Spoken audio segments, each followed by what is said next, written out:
शालिनी कायर से फिर पूछती है, बोलो कायर, तुम चुप क्यों हो गए? क्या तुम्हें ओम साउंड वाले झरने के बारे में कुछ पता है? कायर शालिनी को एकटक नजर से देखते हुए पूछता है, तुम्हें इस झरने के बारे में कैसे पता चला शालिनी? शालिनी हड़बड़ाहट के साथ कायर की बात को काटते हुए कहती है, पहले तुम मुझे ये बताओ, ये झरना कहाँ पर है? क्या तुमने इसे देखा है? कायर अपने हाथ से ना में इशारा करते हुए कहता है, अरे नहीं नहीं, मैंने ये झरना नहीं देखा। शालिनी कायर पर शक करते हुए पूछती है, तो फिर तुम अभी क्यों कह रहे थे कि तुम्हें इस झरने के बारे में कैसे पता? तुम्हें पता होगा तभी तो तुम ऐसा कह रहे थे ना? कायर शालिनी को समझाते हुए कहता है, शालिनी तुम मेरे कहने का मतलब ठीक से समझी नहीं। मैंने ऐसा झरना देखा नहीं है, बल्कि ऐसे झरने के बारे में बस सुना है। शालिनी तुरंत पूछती है, क्या सुना है कायर तुमने? कायर जवाब देता है, सुना है अपने इस एरिया के आसपास एक गुप्त जगह पर एक ऐसा झरना है जिसका पानी जब नीचे गिरता है तो उसमें से ओम की आवाज सुनाई देती है। और ये भी सुना है कि वो जो झरना है वो एक देवीय झरना है, तभी उसमें से ओम की आवाज आती है। देवीय झरना होने के कारण कुछ पुजारियों का एक दल था जो उस झरने पर आराधना करने जाते थे। कहते हैं उस जगह पर ईश्वर की आराधना करने से ईश्वर से सीधे संपर्क जुड़ जाता है। ईश्वर आपके मन की बात सुनने लग जाते हैं। ये एक प्रकार से मोक्ष प्राप्त करने जैसा अनुभव होता है। पर एक और खास बात है उस जगह की। शालिनी फटाक से पूछती है, क्या बात है? कायर जवाब देता है, उस जगह पर आम इंसानों का जाना अलाउड नहीं है। वहां पर सिर्फ उस दल के पुजारी ही जाते थे, वो भी कुछ चुने हुए। शालिनी पूछती है, पर ऐसा क्यों? दैवीय स्थानों पर तो सबका हक होता है जाने का। कायर कहता है, हक होता होगा, पर हमारे मेघालय में ऐसा नहीं है।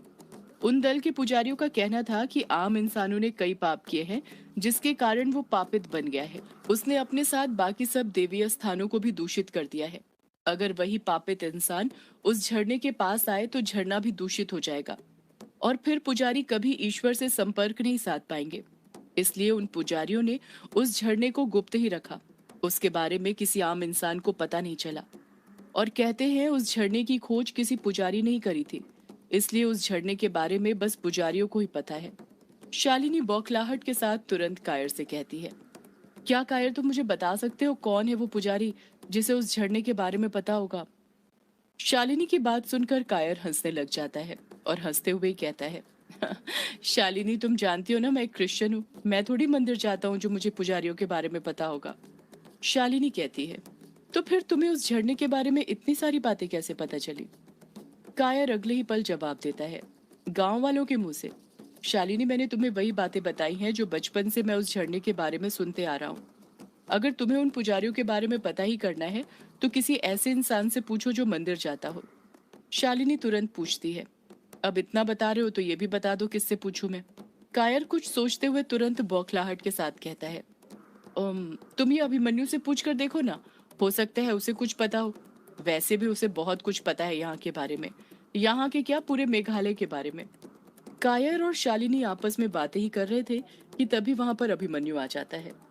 जैसे ही कायर की नजर अभिमन्यु पर पड़ती है तो वो खुश होते हुए कहता है, अरे अभिमन्यु, तू खुद ही आ गया, हम तेरे पास ही आने वाले थे। अभिमन्यु एक पल में कायर को, अगले पल में शालिनी को देखते हुए कहता है, मेरे पास? पर क्यों? कायर बेफिक्र होकर कहता है, वो झरने के बारे में पूछने।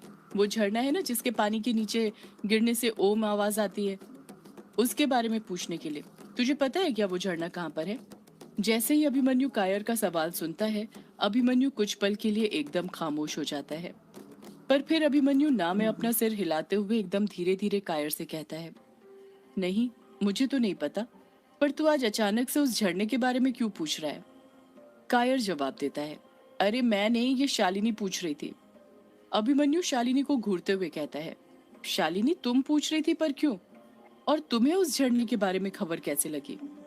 शालिनी जल्दी से कोई सा बहाना सोचकर अपने आप को बचाते हुए जवाब देती है, वो अभिमन्यु, आज शाम को जब मैं वो घाट पर गई थी ना, तो वहीं पर दो लेडीज बात कर रही थी, तो मैंने उनके मुंह से उस झरने के बारे में सुना था। तो बस मेरा भी मन हुआ वहां पर जाने का, इसलिए पूछ रही हूँ तुम लोगों से। अभिमन्यु बड़ी ही चालाकी के साथ जवाब देता है, अगर झरने के बारे में उन लेडीज से सुना था तो उनसे उस झरने का पता भी पूछ लेती। शालिनी भी उतनी चालाकी के साथ पलट कर कहती है, पूछा था ना, पर उन दोनों लेडीज को भी नहीं पता था कि वो झरना कहाँ पर था। अभिमन्यु कहता है, उन दोनों को इसलिए नहीं पता था क्योंकि ऐसा कोई झरना है ही नहीं, समझी तुम? शालिनी हड़बड़ाहट के साथ कहती है। पर ये कायर कह रहा था कि कोई पुराने पुजारियों का दल था जो वहां पर।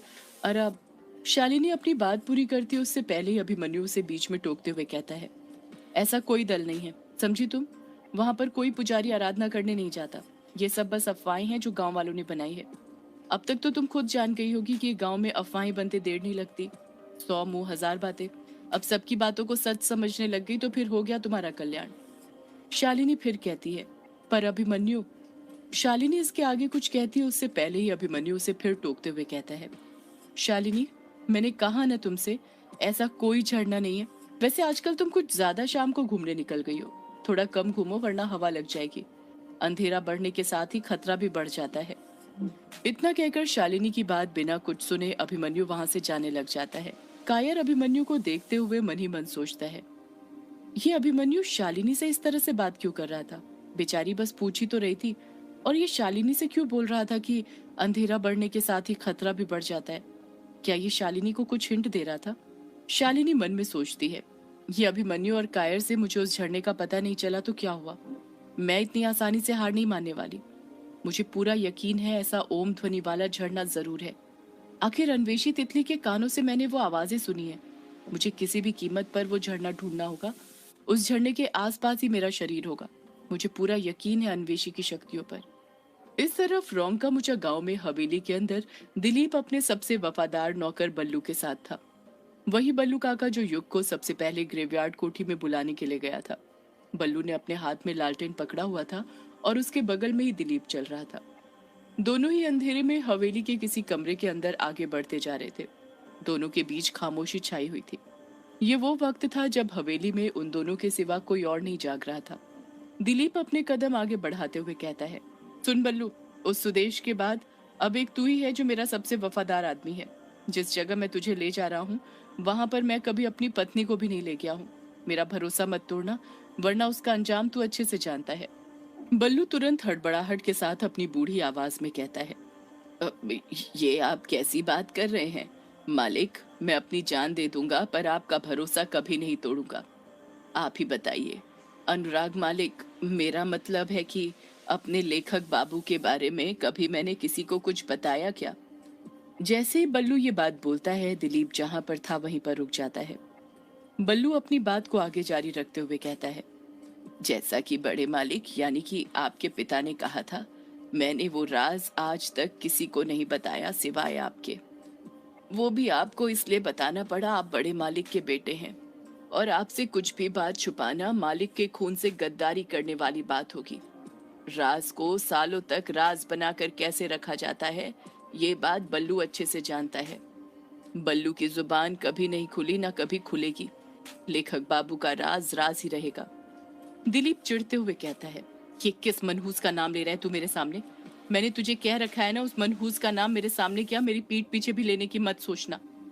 तू अच्छे से जानता है ये सब उसी कमीने के कारण हो रहा है। उसी की वजह से ये सब भुगतना पड़ रहा है।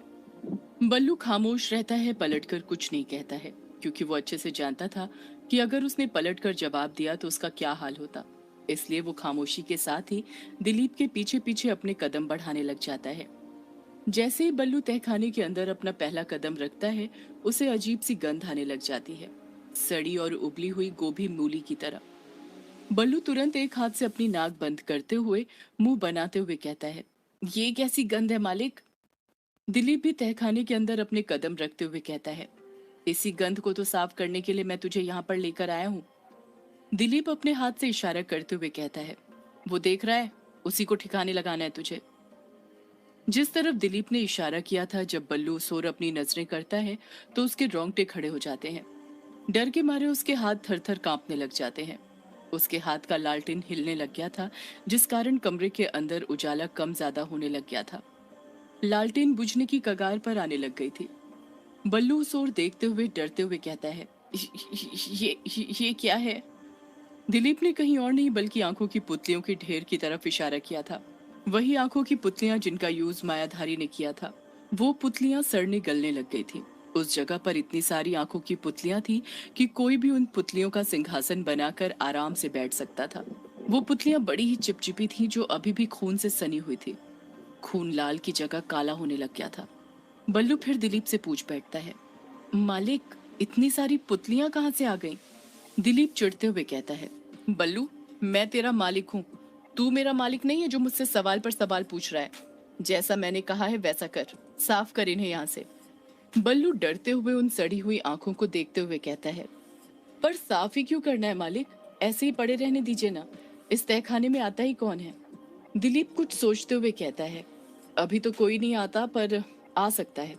वो सुदेश पुलिस वालों की हिरासत में है और अगर उसने मुंह खोला तो पुलिस जरूर यहाँ पर छानबीन करने आएगी और उन्हें ये आंखें मिल गई तो पूरा खेल खत्म हो जाएगा, समझा?